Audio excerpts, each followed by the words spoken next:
Bonjour à tous et bienvenue pour cette refonte de l'analyse d'ASML. ASML, je l'avais déjà analysé au tout début de la chaîne, il y a presque 2 ans maintenant, et je pense que c'est le moment de faire une analyse numéro 2, de la mettre à jour, notamment parce que ma compréhension de la société a pas mal avancé, mais aussi puisque ça devient une plus grosse pondération dans mon portefeuille, donc j'estime qu'il faut faire ses devoirs, j'estime qu'il faut mettre à jour ces analyses dans ce cas. Et donc surtout, restez bien jusqu'à la fin de la vidéo pour avoir mon verdict et surtout pour avoir mon prix juste et pour savoir est-ce que c'est intéressant d'acheter ASML en ce moment ou pas. Donc tout ça intervient suite au sondage que j'avais fait sur Discord où on avait fait l'analyse d'NVIDIA puis de TSMC. Pour celle-ci, je n'ai pas fait de sondage mais j'estime que ça rentre dans la lignée de ces deux entreprises et en plus de ça, il se passe pas mal de choses sur ASML en ce moment donc je pense que ça vaut le coup de la sortir à ce moment-là. ASML donc c'est une entreprise néerlandaise qui a pour ticker ASML, elle est cotée soit à la bourse d'Amsterdam, soit au Nasdaq en dollars, donc vous ferez attention, ce n'est pas les mêmes prix, donc il y a des différences entre le prix en euros et le prix en dollars. Elle a une capitalisation de 247,57 milliards d'euros, elle est donc éligible au PEA, elle verse un dividende de 1,03% et elle est dans le secteur technologique. L'histoire de la société commence en 1984 avec la création d'ASM Lithographie, donc co-entreprise entre Philips et ASM International pour commercialiser un stepper, donc développé chez Philips. En 1986 a eu lieu la livraison du premier système commercial, donc le PES 2500 stepper, confirmant donc la viabilité technologique de l'entreprise. En 1995, elle a fait son entrée en bourse, donc simultanément à Amsterdam, qui est maintenant détenu par Euronext, et à New York, donc au Nasdaq, et Philips a vendu à ce moment-là une partie importante de ses parts. Entre 1999 et 2000, elle fait les acquisitions clés de Mask Tools et de Silicon Valley Group pour accélérer la R&D sur l'EUV. Donc vous voyez que l'EUV, ça date d'il y a extrêmement longtemps puisque ça fait plus de 20 ans que c'est en R&D. Entre 2003 et 2005 a eu lieu le développement et la mise sur le marché de systèmes lithographiques par immersion, notamment TwinScan AT1150i puis le XT1700i. En 2012, Intel, TSMC et Samsung prennent des participations dans ASML, notamment dans le cadre de la levée de fonds pour financer la technologie EUV, et elle fait également l'acquisition de Cymer, qui est un fournisseur de sources EUV et DUV. En 2016, elle fait l'acquisition de Hermes Microvision à Taïwan pour renforcer les capacités de détection de défauts sur les wafers. En 2021, elle achève l'acquisition de Berliner Glas Group, ce qui renforce les compétences optiques pour la technologie EUV, et entre 2023 et 2024 a eu lieu l'imposition de restrictions à l'importation depuis les Pays-Bas vers la Chine, notamment via des licences obligatoires sur les systèmes les plus avancés, dont les systèmes EUV, qui sont pour le moment interdits à la commercialisation en Chine. Au niveau du business model de l'entreprise, vous allez voir, il y a pas mal de choses à dire. Donc ASML conçoit et assemble des machines de lithographie utilisées donc dans la fabrication de semi-conducteurs, donc c'est l'étape qui permet de graver les circuits sur les puces. Leur technologie la plus avancée, donc EUV pour extrême ultraviolet, et High-NA EUV sont nécessaires pour produire des puces de dernière génération, notamment les puces de 5 nanomètres, 3 nanomètres et au-delà, notamment les 2 nanomètres.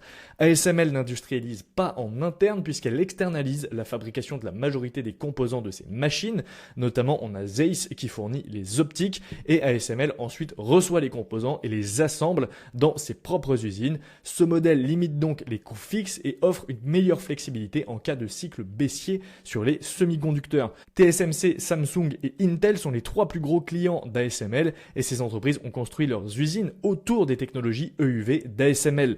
Aucun concurrent aujourd'hui ne propose des machines EUV aussi avancées qu'ASML. Donc globalement, je vous remets ici le schéma de l'écosystème des semi-conducteurs où vous pouvez voir ASML dans la catégorie Equipment, donc dans le marché que l'on appelle WFE pour Wafer Fab Equipment. Ici, vous avez un schéma récapitulatif qui avait été partagé sur le Discord par un des membres que je trouve génial, qui récapitule donc la part de marché de chaque entreprise dans les différentes étapes de fabrication d'un semi-conducteur, puisqu'il y a plein d'étapes et vous voyez dans Patterning que ASML est largement leader.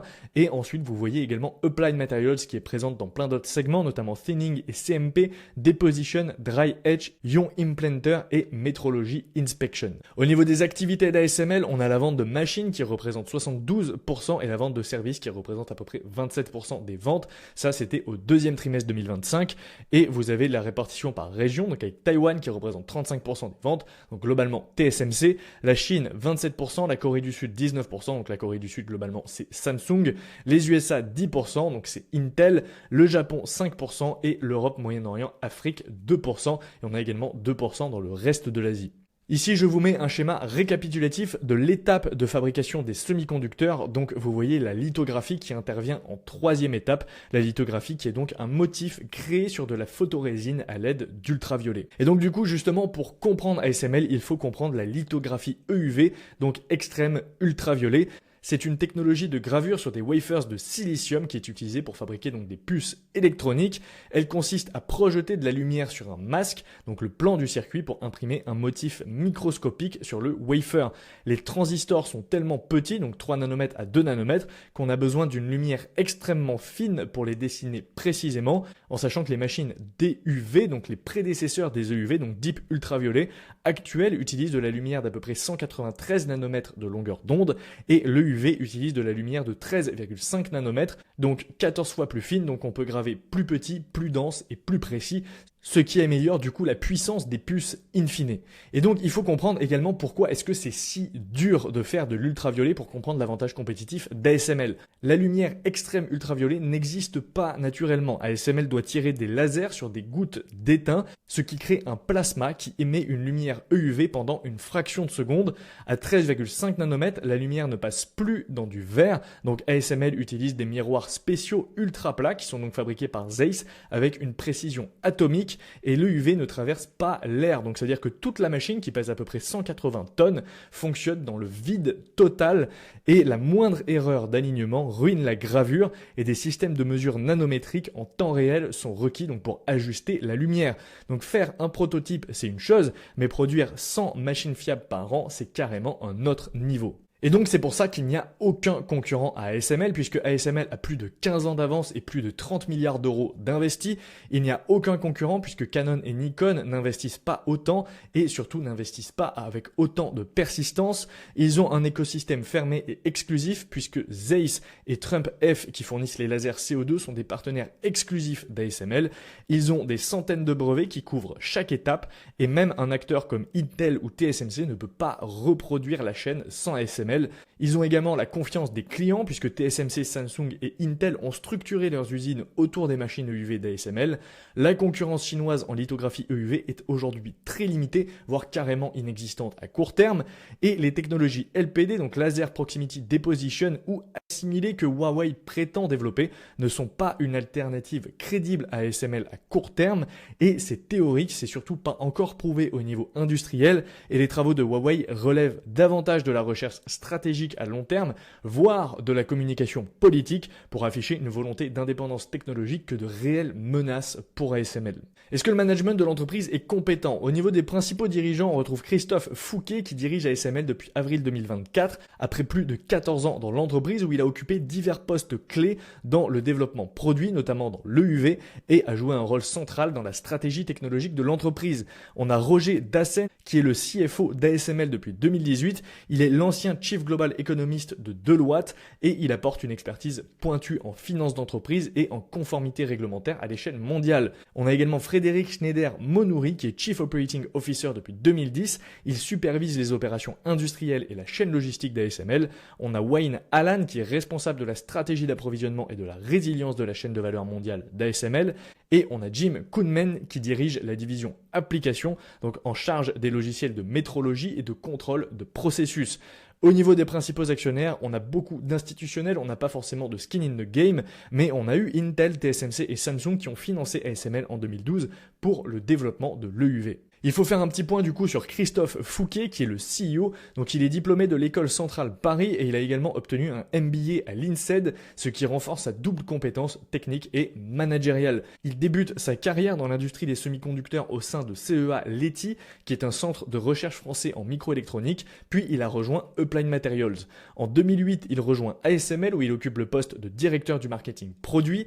Il gravit ensuite les échelons en prenant la direction de plusieurs divisions clés, d'abord le DUV, donc le Deep Ultraviolet, puis l'EUV, extrême ultraviolet, qui est donc le cœur technologique d'ASML, avant de piloter la division application chargée de la métrologie et de l'optimisation des processus. Donc globalement, il est vraiment passé par toutes les divisions d'ASML, et en 2022, il devient Chief Business Officer, position dans laquelle il est en charge de la stratégie produit et des relations avec les clients stratégiques, notamment TSMC et Intel, et en 2024, il succède à Peter Wenick, donc l'ancien CEO d'ASML, et son profil incarne une continuité stratégique dans le groupe. Est-ce que l'entreprise a un avantage compétitif durable? Ici, on peut regarder comme principaux indicateurs la marge brute qui est magnifique à 52%, le ROIC qui est magnifique à 24% et la note de Morningstar qui est large. L'avantage compétitif provient notamment des actifs intangibles puisqu'on a le coût de R&D, la complexité optique avec notamment les miroirs de Zeiss, les brevets et la chaîne de valeur requise qui rendent quasiment impossible l'émergence de concurrents crédibles dans un horizon de 5 à 10 ans. On a également des coûts de changement puisque les machines d'ASML s'intègrent à un écosystème complet de logiciels de correction, de capteurs et de métrologie qui sont très difficiles à répliquer et donc ça crée des coûts de changement très élevés pour les clients. Intel, Samsung et TSMC ont investi massivement chez ASML pour le développement de l'EUV et cette technologie extrêmement complexe a mis plus de 15 ans à se développer, donc on a clairement des incentives chez TSMC, Samsung et Intel pour continuer à travailler avec ASML et ASML investit à peu près 15% de son chiffre d'affaires en R&D, donc c'est colossal et prépare déjà la transition vers la High-NA EUV qui devrait devenir la prochaine barrière technologique. Et justement, donc la High-NA EUV, donc High Numerical Aperture Extreme Ultraviolet, qu'est-ce que c'est? C'est la prochaine génération de technologie de lithographie développée par ASML. NA signifie ouverture numérique, donc numerical aperture, qui est un paramètre clé en optique pour déterminer la résolution d'un système de projection. Donc globalement, il double la résolution par rapport à l'EUV actuel et permet de réduire le nombre de masques nécessaires, ce qui simplifie la fabrication des puces.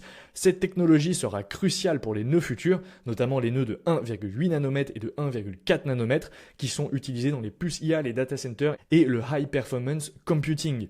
ASML a livré le tout premier système High-NA EUV, donc le EXE 5000 en 2023 pour un test chez Intel et les premières productions commerciales sont attendues entre 2025 et 2026 et notamment les machines EXE 5200 sont prévues pour un déploiement industriel à grande échelle dès 2026. Donc on voit que l'avantage technologique d'ASML n'est pas juste actuel mais il est aussi futur. Puisque tout cela comporte une complexité extrême, les machines d'ASML, en particulier EUV et encore plus les High-NA EUV, sont d'une complexité extrême et sont pratiquement impossibles à rétro-ingénier. Donc globalement, une machine EUV nécessite plus de 100 000 pièces. Elle est conçue en coopération avec une chaîne d'approvisionnement mondiale qui implique Carl Zeiss pour les miroirs, Trump F pour les lasers CO2, Cymer pour les sources EUV et ASML pour l'assemblage global aux Pays-Bas. Les miroirs Zeiss sont plus plats que 0,25 nanomètres, soit 1/2 millième de la largeur d'un cheveu. Le système doit fonctionner dans un vide extrême, sans poussière, sans vibration et avec des ajustements optiques dynamiques à la femtoseconde. La lumière EUV ne traverse aucune lentille, elle est entièrement réfléchie par des miroirs multicouches et même avec les plans en main, aucun acteur ne pourrait reconstruire une machine sans au moins une décennie de R&D, donc ça représente un mode technologique ultra profond que personne ne peut franchir à court ou moyen terme. Est-ce que l'entreprise opère dans un marché attractif? Ici, on peut regarder le marché global de la lithographie. Donc, en 2024, il est estimé à 15 à 17 milliards de dollars. Il fait partie du marché plus large des WFE, donc des Wafer Fabrication Equipment, qui est estimé à plus de 100 milliards de dollars. Et la lithographie représente à peu près 15 à 17% du total des WFE. La croissance est estimée à 8 à 10% par an jusqu'en 2030, notamment tirée par la montée en complexité des nœuds, la demande en puces pour l'IA, le High Performance Computing, la 5G et les data centers, et la pénétration progressive de la nouvelle technologie, donc High-NA EUV, et le TAM, donc la taille du marché global projeté d'ici 2030 est d'environ 25 à 30 milliards de dollars. Au niveau des concurrents, ASML est le leader incontesté de la lithographie avancée puisque c'est simple, 100% du marché EUV est détenu par ASML et à peu près 85% du marché total de la lithographie avancée, donc DUV plus EUV. Nikon, qui est un acteur historique sur la lithographie DUV, E-line et KRF, est en perte de terrain, notamment sur l'ARF Immersion, qui est une technologie avancée DUV, et ils ont seulement à peu près 10 à 12% de part de marché restante, principalement positionnés sur des nœuds beaucoup plus matures, comme les nœuds de 28 nanomètres ou plus. On a également Canon, qui est encore plus en retrait que Nikon, et qui se concentre désormais sur des applications de niche ou industrielles, notamment tout ce qui va être OLED et MEMS, et ils détiennent moins de 5% du marché. Et enfin, on a la Chine, la menace chinoise qui n'est du coup clairement pas une menace à court terme, puisque aucun acteur chinois ne propose aujourd'hui de machines ARF immersion ou EUV viables. On a SMEE et Huawei en Chine qui travaillent sur des alternatives, mais ils sont limités à du 90 nanomètres, peut-être du 28 nanomètres en pratique, mais ils n'ont certainement pas d'EUV à l'horizon, malgré donc les annonces politiques dont on a pu parler. Quels sont les risques principaux sur la société? Déjà, premièrement, on a des risques géopolitiques entre la Chine, les États-Unis et l'Europe, puisque ASML est au cœur des tensions technologiques entre les grandes puissances. Le gouvernement néerlandais, sous pression des États-Unis, limite l'exportation de ses machines les plus avancées vers la Chine, qui est un des plus gros marchés d'ASML. On a également le risque de concentration de clientèle, puisque ASML tire une large part de ses revenus de 3 clients principaux, TSMC, Samsung et Intel, et le secteur est cyclique, puisque les périodes de surcapacité peuvent entraîner un gel des investissements CAPEX, notamment dans les EUV, de la part de ses clients. Enfin, on a des risques technologiques et d'exécution puisque ASML développe actuellement les machines High-NA EUV qui sont un saut technologique majeur et tout retard, surcoût ou échec technologique pourrait affaiblir sa crédibilité et sa croissance future. Et on pourrait avoir également un manque d'adoption rapide par les clients, notamment TSMC, qui pourrait freiner le retour sur investissement de cette technologie High-NA EUV. Est-ce que l'entreprise a une réputation favorable? Ici, on peut regarder la note Glassdoor qui est excellente à 4,1 sur 5. Au niveau des employés, ASML est très bien perçu pour ses technologies de pointe et sa stabilité, malgré un rythme de travail qualifié comme exigeant. Au niveau des clients, ASML est un partenaire technologique indispensable et dominant, avec des machines coûteuses et des délais longs. Il faut savoir que les machines d'ASML ont une durée de vie de plus de 30 ans, et au niveau du public, elle est peu connue du grand public. ASML bénéficie toutefois d'une image assez positive en tant que fleuron technologique européen. Est-ce que l'entreprise a un bilan solide? Ici, on a un ratio interest coverage de 816 fois, un ratio dette sur EBITDA de 0,32 et un ratio goodwill sur assets de 10%. Donc ASML a un profil financier ultra solide, très peu de dettes, très forte capacité bénéficiaire et un bilan sain, ce qui renforce la confiance dans sa résilience et surtout sa capacité à investir sous pression financière, que ce soit dans ses CAPEX ou dans sa R&D. Est-ce qu'elle a besoin de beaucoup de capital? Ici, on peut regarder le ratio CAPEX sur revenu qui est à 7%, le ratio CAPEX sur OCF qui est à 18% et le ratio R&D sur OCF qui est à 38,54%. Donc ASML investit beaucoup en proportion de son chiffre d'affaires, mais reste très efficace en termes de génération de cash, donc au niveau des operating cash flow. Est-ce qu'elle alloue correctement son capital? Ici, on peut regarder le ROE, donc 53,96%, le ROIC 24,3% et le WACC qui est à 9,58%. Donc ASML affiche des ratios de rentabilité exceptionnels, ce qui traduit à la fois une efficacité d'allocation du capital, mais également un avantage compétitif extrêmement fort. Et donc ça, c'est typiquement ce que l'on recherche dans des entreprises qualifiées comme des compounders, donc qui vont pouvoir croître de manière stable et régulière sur le long terme. À quel point est-ce que l'entreprise est rentable? Ici, on peut regarder la marge opérationnelle qui est à 33,76% et la marge free cash flow à 30,23%. Donc, ce sont des marges très élevées qui montrent qu'ASML combine rentabilité, efficacité et génération de trésorerie, donc via les free cash flow, et de telles marges sont rares et sont également signes d'un avantage compétitif très élevé. Est-ce qu'elle a eu une belle croissance par le passé? On peut regarder la croissance du chiffre d'affaires qui est à 19,05% sur 5 ans, 17,05% sur 10 ans et la croissance des free cash flow par action, donc 31,63% sur 5 ans et 31,22% sur 10 ans. ASML combine une croissance structurelle forte, une maîtrise du cash flow et une exécution constante depuis plus d'une décennie, et l'augmentation plus rapide des free cash flow par rapport au chiffre d'affaires témoigne d'une amélioration opérationnelle qui est très appréciable. Est-ce que le futur de la société est radieux? On peut regarder ici les prévisions des analystes. Donc on a une prévision de croissance du chiffre d'affaires sur les 5 prochaines années de 11,79% par an et pour les EPS 19,32% par an. Donc ASML est une entreprise de croissance solide avec des perspectives à long terme soutenues par des tendances technologiques séculaires, un mode technologique massif et une position ultra dominante sur un marché en expansion qui est tiré par la pénétration croissante de la lithographie EUV, la montée en puissance de l'IA et du HPC, l'adoption future du High-NA EUV, le marché des semi-conducteurs qui est en croissance structurelle, la récurrence des revenus via la maintenance qui représente à peu près 27% des ventes, la durée de vie des machines qui est de plus de 30 ans et le pricing power extrêmement important d'ASML tout simplement puisque ses clients ne peuvent pas s'en passer. Est-ce que l'entreprise dilue ses actionnaires? Ici on peut regarder le ratio SBC sur free cash flow, donc les rémunérations en actions qui sont de seulement 2% et les actions en circulation qui sont en diminution sur 5 ans. Donc ASML est très discipliné sur la dilution, peu de rémunération en actions et elle rachète également ses propres titres, notamment avec un bon timing dernièrement, ce qui confirme un alignement fort avec les intérêts des actionnaires. Et au niveau du dividende, on a une croissance du dividende sur 5 ans de 20,8% et sur 10 ans de 29,3%, un payout ratio très modéré de 29% et 2 années d'augmentation consécutive du dividende. Donc ASML est une valeur de croissance du dividende avec une politique de distribution prudente mais généreuse.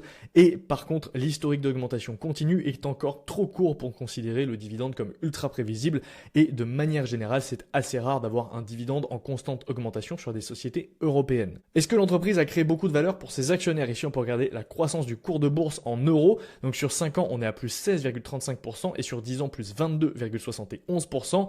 Et la croissance du cours de bourse en or, donc XAU, c'est l'unité de mesure pour la once Troy d'or en dollars. Donc on est à 4,39% sur 5 ans et à 10,4% sur 10 ans. Donc ASML est une action de qualité à long terme avec une performance boursière très supérieure au marché en monnaie fiat et également positive en monnaie réelle, donc à savoir en or sur 10 ans. Au niveau de la note de qualité, de la note quantitative, vous avez le récap ici, on est à 19 sur 20, donc c'est excellent.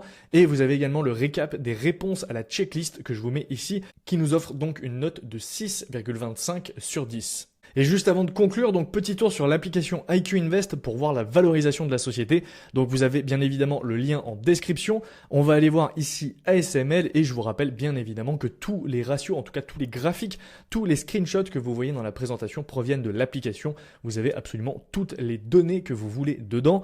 Et au niveau de l'onglet valorisation, donc personnellement j'ai choisi les bénéfices par action pour valoriser la société, tout simplement puisqu'ils sont beaucoup plus réguliers. Donc on a 236 évaluations sur ASML avec un prix juste moyen de la communauté de 686 € et on a 438 personnes qui suivent la société. Pour mon évaluation personnelle, j'ai choisi 12% de croissance par an des bénéfices, qui est donc inférieur aux estimations des analystes qui estiment 19% par an sur les 5 prochaines années et également inférieur au niveau historique de 26 et 23%. Et au niveau du multiple final, j'ai choisi 26, qui est à peu près le niveau actuel d'ASML et qui est inférieur à la médiane historique. Si on regarde donc l'évolution du PE, on va se mettre ici sur 20 ans et on va enlever le prix et la moyenne mobile. Alors globalement, on a eu des années en perte ici entre 2009 et 2010, donc ça fausse le graphique, donc on va se mettre sur 10 ans plutôt, ça sera plus représentatif. Vous pouvez voir qu'on a une médiane à 35 et qu'on a des niveaux bas. Le niveau le plus bas qu'on a ici, c'est 21.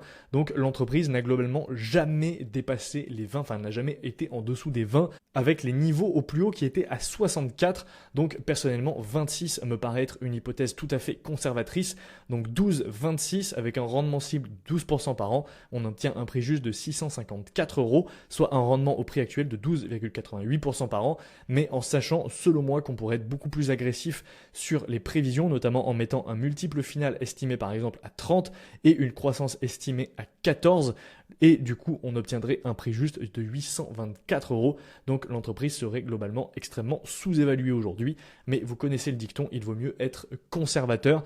Donc personnellement 654 € de prix juste et 686 € de prix juste pour la communauté, qui est donc calculée avec la moyenne de toutes les évaluations faites par tous les membres qui ont fait une évaluation sur ASML. Donc maintenant, pour conclure, donc on a une note de qualité de 19 sur 20, une note de checklist de 6,25 sur 10, un rendement au prix de 12,86%, un prix juste de 654 € et un prix de la communauté de 687 €. Donc ASML coche presque toutes les cases avec un avantage compétitif monstrueux. Elle manque de peu ma checklist, mais pour autant je décide de la conserver et j'ai même décidé de renforcer ASML. J'ai racheté 3 actions ASML dernièrement à 616 €. C'est aujourd'hui la deuxième position de mon portefeuille avec 12,6% de mon portefeuille action derrière Alphabet. Pour moi, elle est aujourd'hui sous-évaluée à cause des aléas géopolitiques et notamment de l'absence de prévision claire pour 2026. Cependant, je pense qu'à long terme, ASML est un pari sûr car c'est le moteur de la fabrication de nœuds toujours plus avancés et surtout elle évolue dans un marché en croissance pour plein de raisons différentes, donc qui est le marché des semi-conducteurs. C'est pour moi la meilleure entreprise disponible sur PEA aujourd'hui et personnellement, je ne compte pas la renforcer à court ou moyen terme. Tout simplement puisqu'elle représente déjà une grosse pondération de mon portefeuille, donc je suis très satisfait de ma position et je vais maintenant la laisser courir le plus longtemps possible. Juste avant de terminer, je vous rappelle que vous retrouverez sur le site internet www.iq-invest.fr un onglet parrainage dans lequel vous retrouverez des codes et des liens de parrainage pour ouvrir un compte titre ou un PEA chez les meilleurs courtiers du marché, notamment Interactive Broker, qui est pour moi le meilleur courtier du marché. Vous avez également la page bibliothèque dans laquelle je vous recommande le livre Where the Money Is de Adam Cecil si vous arrivez à lire en anglais. Il est vraiment top. Également, n'oubliez pas de vous abonner à la chaîne IQ Invest si ce n'est pas déjà fait et au podcast Focus Fondamental sur YouTube et les principales plateformes de podcast. Dites-moi en commentaire ce que vous pensez d'ASML. N'oubliez pas de laisser un pouce bleu sous la vidéo et sur ce, moi je vous dis à la prochaine pour une nouvelle vidéo. Ciao.